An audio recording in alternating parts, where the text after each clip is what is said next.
നമസ്കാരം, good evening. വാർത്താ സന്ധ്യയിലേക്ക് എല്ലാ പ്രേക്ഷകർക്കും സ്വാഗതം. നോക്കാം വിശദമായ റിപ്പോർട്ടുകൾ. തെരഞ്ഞെടുപ്പ് ചൂടിൽ കേരളം.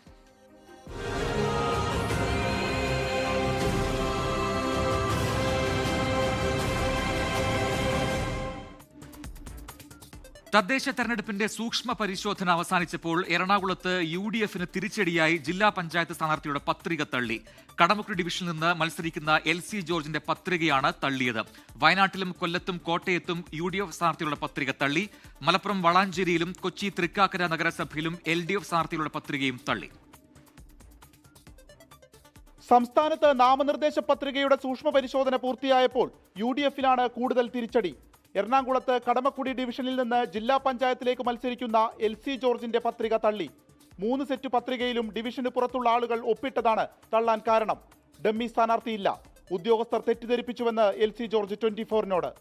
നമുക്ക് നമ്മുടെ നിയോജകം എവിടെയാണോ മത്സരിക്കുന്നത് ആ നിയോജക മണ്ഡലത്തിൽ തന്നെ ആളായിരിക്കണം, വോട്ടറായിരിക്കണം നമ്മുടെ സപ്പോർട്ടർ എന്നുള്ളത്. വൈപ്പിൻ നിയോജക മണ്ഡലത്തിലുള്ള ആൾക്കും ചെയ്യാൻ സാധിക്കും എന്ന് പറഞ്ഞതിൻ്റെ അടിസ്ഥാനത്തിൽ അത് വിശ്വസിച്ചുകൊണ്ട് നോമിനേഷൻ സബ്മിറ്റ് ചെയ്യുകയാണ് ഉണ്ടായത്. ഒരിക്കലും ഉദ്യോഗസ്ഥർ അങ്ങനെ നമ്മളെ മിസ്ലീഡ് ചെയ്യുമെന്ന് നമുക്ക് അറിയില്ലായിരുന്നു. വയനാട് കൽപ്പറ്റ നഗരസഭയിൽ UDFന്റെ നഗരസഭാ ചെയർമാൻ സ്ഥാനാർത്ഥി രവീന്ദ്രന്റെ നാമനിർദ്ദേശ പത്രികയും തള്ളി. CS പ്രഭാകരൻ പകരം സ്ഥാനാർത്ഥിയാകും. കൊല്ലത്ത് വിളക്കുടി പഞ്ചായത്ത് 5-ാം വാർഡ് സ്ഥാനാർത്ഥി നസറുദ്ദീന്റെ പത്രികയും തള്ളി. കോട്ടയം പാമ്പാടി പഞ്ചായത്തിൽ രമണി മത്തയുടെ പത്രികയാണ് തള്ളിയത്. എറണാകുളം ആലങ്ങാട് ബ്ലോക്ക് പഞ്ചായത്തിൽ മത്സരിക്കുന്ന സെറീന ഷാജിയുടെയും ജോൺസൺ പുനത്തിലിന്റെയും പത്രിക തള്ളിയത് UDFനെ ഞെട്ടിച്ചു. ഇവിടെ ഡമ്മി സ്ഥാനാർത്ഥികളെ നിർത്തിയിട്ടില്ല. LDFന് കനത്ത തിരിച്ചടിയുണ്ടായത് പാലക്കാട് നഗരസഭയിലാണ്. കർണകി നഗർ വെസ്റ്റ്, വടക്കന്തറ എന്നിവിടങ്ങളിൽ സ്ഥാനാർത്ഥികളുടെ പത്രികകളാണ് തള്ളിയത്. മലപ്പുറം വഴിക്കടവിലും തൃക്കാക്കര നഗരസഭാ ഡിവിഷനിലും മലപ്പുറം വളാഞ്ചേരി നഗരസഭയിലും LDF സ്ഥാനാർത്ഥികളുടെ പത്രിക തള്ളിയിട്ടുണ്ട്. അതേസമയം ട്രാൻസ്ജെൻഡർ അരുണിമയുടെയും തിരുവനന്തപുരം ജില്ലാ പഞ്ചായത്തിലെ UDF സ്ഥാനാർത്ഥി ട്രാൻസ് വുമൺ അമയ പ്രസാദിന്റെയും നാമനിർദ്ദേശ പത്രിക അംഗീകരിച്ചു. ശ്രീനാരായണപുരത്തും ആലപ്പുഴ നഗരസഭയിലും BJPക്കും തിരിച്ചടിയുണ്ടായി. വിവിധ ബ്യൂറോകൾക്കൊപ്പം 24 കൊച്ചി. തദ്ദേശ തെരഞ്ഞെടുപ്പിൽ കണ്ണൂർ ജില്ലയിൽ 9 ഇടങ്ങളിൽ LDF സ്ഥാനാർത്ഥികൾക്ക് എതിരില്ല. മലപ്പട്ടം കണ്ണപുരം പഞ്ചായത്തുകളിലും ആന്തൂർ നഗരസഭയിലും LDF സ്ഥാനാർത്ഥികൾക്ക് എതിരാളികളില്ല. കാസർഗോഡ് ഓരോ വാർഡുകളിൽ LDFനും UDFനും എതിരില്ല. CPM ഭീഷണി കാരണമാണ് ആന്തൂർ നഗരസഭയിൽ എല്ലായിടത്തും കോൺഗ്രസിന് സ്ഥാനാർത്ഥികളെ നിർത്താൻ പറ്റാത്തതെന്ന് Kannur DCC president Martin George ആരോപിച്ചു. കണ്ണപുരം പഞ്ചായത്തിൽ 4ഇടത്താണ് LDFന് എതിരാളികളില്ലാത്തത്. 13-14 വാർഡുകളിൽ UDFും NDയും സ്ഥാനാർത്ഥിയെ നിർത്തിയിട്ടില്ല. 10-ാം വാർഡിലെ UDF സ്ഥാനാർത്ഥിയുടെ പത്രിക സൂക്ഷ്മ പരിശോധനയിൽ തള്ളി. 3-ാം വാർഡിലെ UDF സ്ഥാനാർത്ഥി പത്രിക പിൻവലിച്ചു. മലപ്പട്ടം പഞ്ചായത്തിൽ അടവാപ്പുറം നോർത്തിലും സൗത്തിലും LDF സ്ഥാനാർത്ഥി മാത്രമായിരുന്നു പത്രിക നൽകിയത്. കോവുന്തലയിലെ UDF സ്ഥാനാർത്ഥിയുടെ പത്രിക തള്ളിയതോടെ പഞ്ചായത്തിൽ 3ഇടത്ത് LDFനെതിരില്ല. ആന്തൂർ നഗരസഭയിലെ മൊറാഴ വാർഡിൽ മത്സരിക്കുന്ന K രജിത, പൊടിക്കുണ്ട് വാർഡിലെ K പ്രേമരാജൻ എന്നിവർക്കും എതിരാളികളില്ല. UDF സ്ഥാനാർത്ഥികളെ CPM ഭയപ്പെടുത്തുന്നുവെന്ന് DCC പ്രസിഡന്റ്. CPIM എതിർപ്പ് മാത്രം കണക്കിലെടുത്താണ് തന്റെ പത്രിക തള്ളിയതെന്ന് മലപ്പട്ടത്തെ UDF സ്ഥാനാർത്ഥി. എല്ലാ സ്ഥലങ്ങളിലും സ്ഥാനാർത്ഥികളെ നിർത്തുവാൻ വേണ്ടിയുള്ള തീരുമാനമെടുക്കുകയും അതിലെ ഒരു 2 സ്ഥലത്ത് നിരന്തരമായ ഭീഷണി കൊണ്ട് 2 സ്ഥലങ്ങളിൽ കൊടുക്കാൻ പറ്റാത്ത സാഹചര്യം എല്ലാവരെയും ഞങ്ങൾ പ്രപ്പോസ് ചെയ്യാൻ വേണ്ടി പോകുന്ന ആ വീടുകളിലൊക്കെ അതിൻ്റെ ബേക്കിലേ ചെന്ന് അവരെ ഭീഷണിപ്പെടുത്തിക്കൊണ്ട് അന്ന് ആ നോമിനേഷൻ 2 കൊടുക്കാൻ നമുക്ക് സാധിച്ചിട്ടുണ്ട്. കാസർഗോഡ് മടിക്കൈ പഞ്ചായത്തിലെ ബങ്കളം 10-ാം വാർഡിൽ LDF സ്ഥാനാർത്ഥിക്കും മംഗൽപാടി പഞ്ചായത്തിലെ 24-ാം വാർഡിൽ UDFനും എതിരാളികളില്ല. 24 കണ്ണൂർ. തീവ്ര വോട്ടർ പട്ടിക പരിഷ്കരണത്തിന്റെ സമയപരിധി നീട്ടില്ലെന്ന് മുഖ്യ തെരഞ്ഞെടുപ്പ് ഓഫീസർ രത്തൻ യു ഖേൽക്കർ. എത്രയും പെട്ടെന്ന് നടപടികൾ പൂർത്തിയാക്കാൻ സാധിക്കുമെന്നും നിശ്ചയിച്ച സമയത്തിൽ മാറ്റമുണ്ടാകില്ലെന്നുമാണ് പ്രതികരണം. മാനുഷിക പരിഗണന പോലും നൽകാതെ SIR അടിച്ചേൽപ്പിക്കുന്ന രീതിയോട് ഒരു കാരണവശാലും യോജിക്കാനാവില്ലെന്ന് CPIM വ്യക്തമാക്കി. അതേസമയം പാർട്ടി ഗ്രാമങ്ങളിൽ നിർഭയം പ്രവർത്തനം നടത്താൻ BLOമാർക്ക് സംരക്ഷണം നൽകണമെന്ന് BJP ആവശ്യപ്പെട്ടു. തദ്ദേശ തെരഞ്ഞെടുപ്പ് കഴിയുന്നതുവരെ SIR നടപടികൾ മാറ്റിവെക്കണമെന്ന നിലപാടിൽ ഉറച്ചു നിൽക്കുകയാണ് BJP ഒഴികെയുള്ള പാർട്ടികൾ. കണ്ണൂരിലെ BLO അനീഷ് ജോർജിന്റേത് അസ്വാഭാവികമായ മരണമെന്നും മാനുഷിക പരിഗണന പോലും നൽകാതെ SIR അടിച്ചേൽപ്പിക്കുന്ന രീതിയോട് ഒരു കാരണവശാലും യോജിക്കാനാവില്ലെന്നും CPIM. മാനുഷികമായ പരിഗണന പോലും നൽകാതെ ഇത് അടിച്ചേൽപ്പിക്കുന്ന രീതിയോട് ഒരു കാരണവശാലും യോജിക്കാനാവില്ല.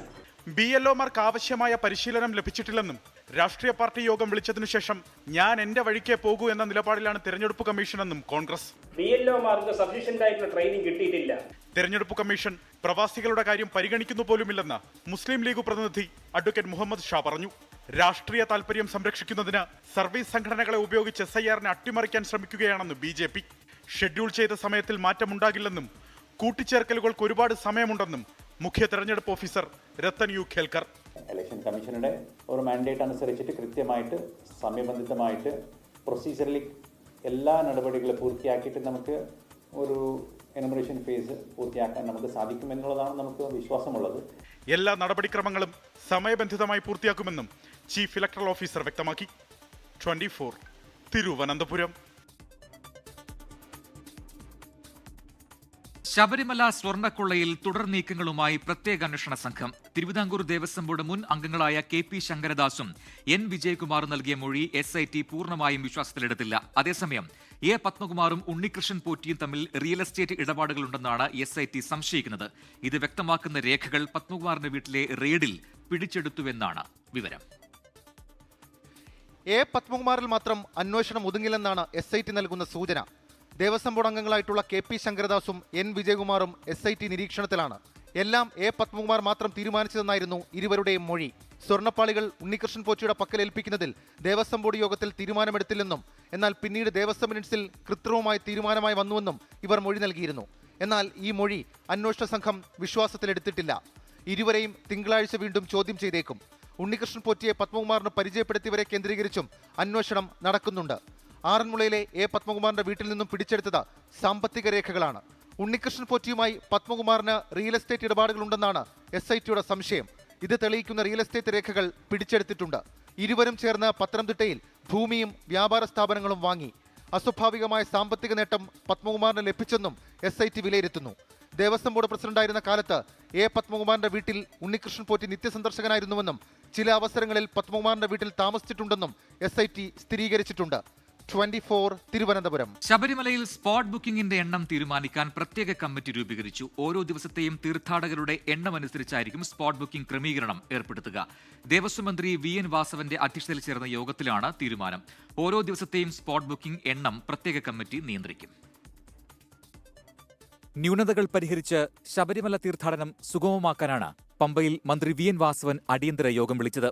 ഹൈക്കോടതി നിർദ്ദേശത്തിന്റെ അടിസ്ഥാനത്തിൽ ഓരോ ദിവസവും സ്പോട്ട് ബുക്കിംഗിന്റെ എണ്ണം തീരുമാനിക്കാൻ പ്രത്യേക കമ്മിറ്റി രൂപീകരിച്ചു.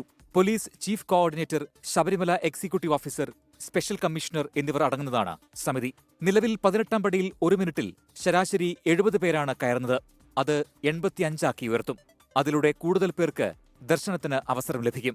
പരിചയസമ്പന്നരായ കൂടുതൽ പോലീസുകാരെ നിയോഗിക്കും. എല്ലാ ദിവസവും സന്നിധാനത്ത് ADMന്റെ നേതൃത്വത്തിൽ ദേവസ്വം ബോർഡ് പ്രതിനിധിയും പോലീസ്, ആരോഗ്യം, ഫയർഫോഴ്സ്, വനം, വാട്ടർ അതോറിറ്റി, പൊതുമരാമത്ത് എന്നിവരുടെ സംയുക്ത യോഗം ചേരും.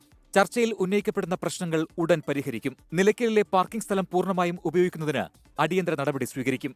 യോഗ തീരുമാനത്തിന്റെ അടിസ്ഥാനത്തിൽ ദിവസവേതനത്തിന് ആളുകളെ ക്ഷണിച്ച് ദേവസ്വം ബോർഡ് പരസ്യം പ്രസിദ്ധീകരിച്ചു.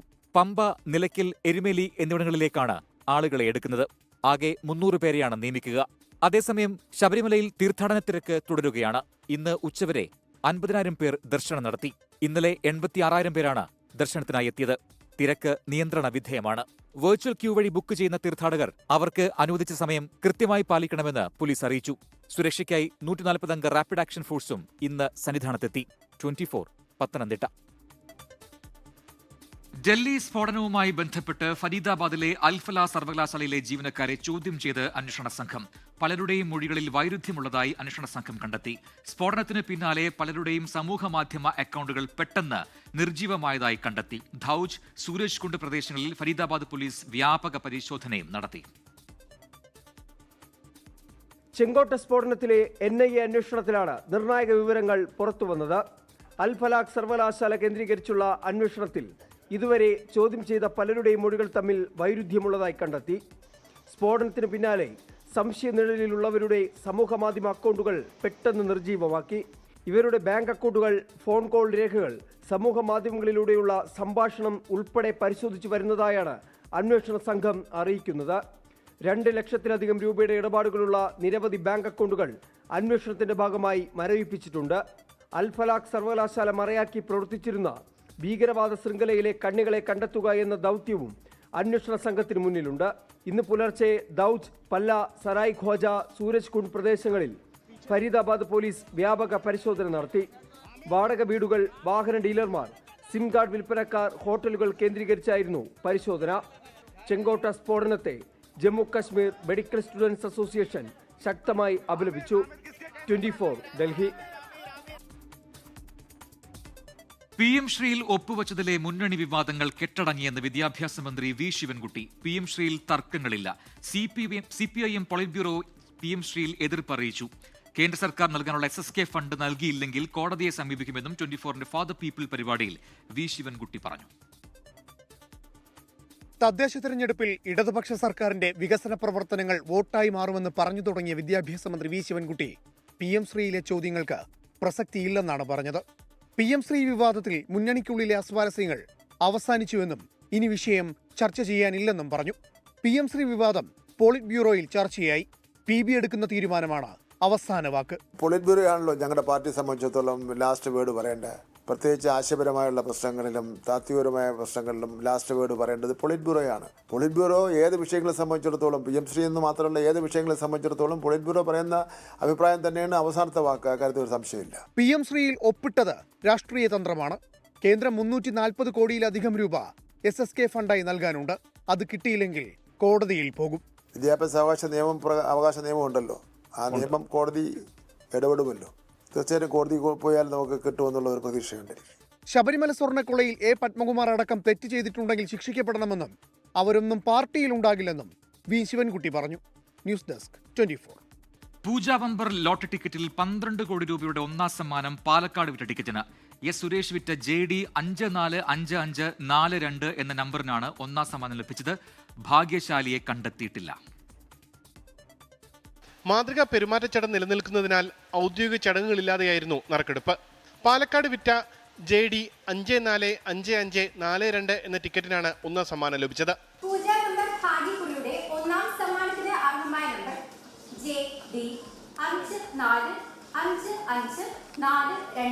മൂന്നാഴ്ച മുൻപാണ് സമ്മാനാർഹമായ ടിക്കറ്റ് വിറ്റുപോയതെന്നും ടിക്കറ്റ് എടുത്തത് പ്രദേശവാസികളിൽ ആരെങ്കിലും ആകാനാണ് സാധ്യതയെന്നും കിങ് സ്റ്റാർ ലോട്ടറി ഉടമ പറഞ്ഞു. 100% പാലക്കാട് തന്നെയാണ്.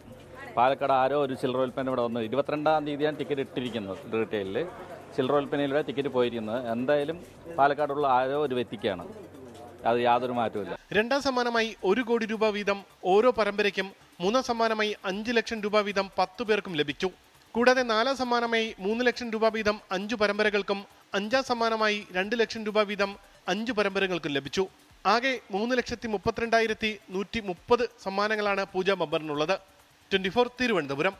തിരുവനന്തപുരത്ത് സംഘർഷത്തിനിടെ 18-കാരനെ കൊലപ്പെടുത്തിയ പ്രതികളെ സംഭവസ്ഥലത്തെത്തിച്ച് തെളിവെടുപ്പ് നടത്തി. പ്രധാന പ്രതികളായ അജിൻ, കിരൺ എന്നിവരെയാണ് മോഡൽ സ്കൂളിന് സമീപത്തെത്തിച്ച് തെളിവെടുപ്പ് നടത്തിയത്. ഇവർ ഒളിവിൽ പോയിരുന്ന കാട്ടാക്കട, കണ്ടല എന്നീ സ്ഥലങ്ങളിൽ എത്തിച്ചും തെളിവെടുപ്പ് നടത്തി. റിനു ശ്രീധർ തിരുവനന്തപുരത്ത് ചേരുന്ന കൂടുതൽ വിവരങ്ങളുമായി. റിനു, ഈ പ്രതികളെ എപ്പോഴാണ് ഈ സംഭവസ്ഥലത്ത് എത്തിച്ചത്? എന്താണ് ഇവർ പോലീസിനോട് പറഞ്ഞ കാര്യങ്ങൾ?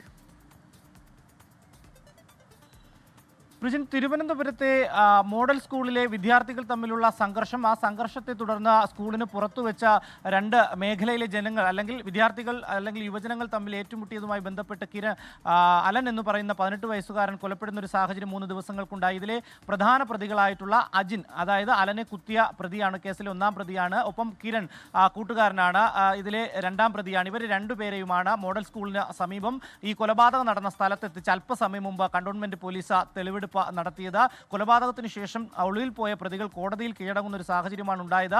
അതിനു മുൻപേ ഇവർ ഒളിവിൽ ആയിരുന്ന കാട്ടാക്കട, കിള്ളി, അതുപോലെ തന്നെ കണ്ടല പ്രദേശങ്ങളിലും ഇവരെ രാവിലെ മുതൽ എത്തിച്ച് തെളിവെടുപ്പ് നടത്തുന്ന ഒരു സാഹചര്യം ഉണ്ടായിട്ടുണ്ട്. 7 പ്രതികളാണ് ഈ കേസുമായി ബന്ധപ്പെട്ടുകൊണ്ട് കണ്ടോൺമെന്റ് പോലീസ് 2 പേരെ അറസ്റ്റ് ചെയ്തു, 5 പേർ കീഴടങ്ങി കോടതിയിൽ. ഇങ്ങനെ 7 പ്രതികളാണ് നിലവിൽ ഉള്ളത്. അതിൽ 2 പ്രതികളുമായാണ് ഈ സ്കൂളിന് സമീപം ഉൾപ്പെടെ എത്തിച്ച് തെളിവെടുപ്പ് നടത്തിയത്. മോഡൽ സ്കൂളിലെ 9, 10 ക്ലാസ്സുകളിലെ വിദ്യാർത്ഥികൾ തമ്മിലാണ് ആദ്യം സംഘർഷം ഉണ്ടാകുന്നത്. അതിനുശേഷം ഇവരുടെ ഈ 9-ാം ക്ലാസ്സിൽ പഠിക്കുന്ന വിദ്യാർത്ഥികളുടെ സഹോദരൻ, +2 വിദ്യാർത്ഥി, ഇത് ഏറ്റെടുക്കുകയും അവരുടെ സുഹൃത്തുക്കളെ വിളിക്കുകയും ചെയ്തു. 2 ഏരിയകൾ തമ്മിൽ പിന്നീട് സംഘർഷം ഉണ്ടാവുകയും 18-കാരന് കുത്തേൽക്കുകയുമാണ് ചെയ്തത്.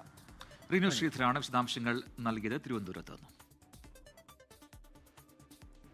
പത്തനംതിട്ടയിൽ വെർച്വൽ തട്ടിപ്പിലൂടെ വൃദ്ധ ദമ്പതികൾക്ക് നഷ്ടമായത് 1 കോടിയിലധികം രൂപ. മല്ലപ്പള്ളി സ്വദേശി ഷെർലി ഡേവിഡ്, ഭർത്താവ് ഡേവിഡ് പി മാത്യു എന്നിവരാണ് വെർച്വൽ തട്ടിപ്പിന് ഇരയായത്. സംഭവത്തിൽ കീഴ്വായ്പൂർ പോലീസ് കേസെടുത്ത് അന്വേഷണം തുടങ്ങിയിട്ടുണ്ട്. ഈ മാസം 18-നാണ് അജ്ഞാത ഫോണിൽ നിന്നും ഷെർലി ഡേവിഡിന് ആദ്യം കോൾ വന്നത്. മുംബൈ ക്രൈംബ്രാഞ്ചിൽ നിന്നാണെന്ന് പറഞ്ഞു വിളിച്ചയാൾ കുറ്റകൃത്യത്തിൽ ഉൾപ്പെട്ടിട്ടുണ്ടെന്നും വെർച്വൽ അറസ്റ്റിലാണെന്നും പറഞ്ഞ പല തവണകളിലായി പണം തട്ടിച്ചെടുക്കുകയായിരുന്നു. ഫോൺ വിളിച്ചയാൾ ഒരു ഫോൺ നമ്പർ പറയുകയും ഈ നമ്പർ നിങ്ങളുടെ പേരിലുള്ളതാണെന്നും അതിനെതിരെ ആളുകൾ കേസ് ഫയൽ ചെയ്തിട്ടുണ്ടെന്നും ചെമ്പൂർ പോലീസ് സ്റ്റേഷനിൽ നിന്നും ജാമ്യമെടുക്കണമെന്നും പറഞ്ഞു. അല്ലെങ്കിൽ ലോക്കൽ പോലീസ് സ്റ്റേഷനിലേക്ക് വാറണ്ട് അയച്ച് അറസ്റ്റ് ചെയ്യുമെന്നും ഭീഷണിപ്പെടുത്തി. 1 മിനിറ്റ് കഴിഞ്ഞ മറ്റൊരു ഫോൺ നമ്പറിൽ നിന്നും വിളിച്ച് നിങ്ങളുടെ പേരിൽ നരേഷ് ഗോയലിൻ്റെ അക്കൗണ്ടിൽ നിന്നും 20 ലക്ഷം രൂപ വന്നിട്ടുണ്ടെന്നും അതുകൊണ്ട് ആ കേസിലും പ്രതിയാണെന്നും പറഞ്ഞ ദമ്പതികളെ ഭീഷണിപ്പെടുത്തി. 1.40 കോടി രൂപയാണ് ദമ്പതികൾക്ക് ആകെ നഷ്ടമായത്. പണം നഷ്ടപ്പെട്ട ദമ്പതികളും കുടുംബവും അബുദാബിയിൽ താമസക്കാരാണ്. കഴിഞ്ഞ 8-ാം തീയതിയാണ് ഇവർ നാട്ടിൽ വന്നത്. സംഭവത്തിൽ കീഴ്വായ്പൂർ പോലീസ് കേസെടുത്ത് അന്വേഷണം ആരംഭിച്ചു. 24 പത്തനംതിട്ട. ലോകത്തെവിടെയായാലും ഏത് സമയത്തും 24 വാർത്തകളും ഓഗ്മെന്റഡ് റിയാലിറ്റി പാക്കേജുകളും എക്സ്പ്ലെയിനറുകളും വിശദമായി കാണാൻ ഞങ്ങളുടെ യൂട്യൂബ് ചാനൽ നിങ്ങൾക്ക് സബ്സ്ക്രൈബ് ചെയ്യാം.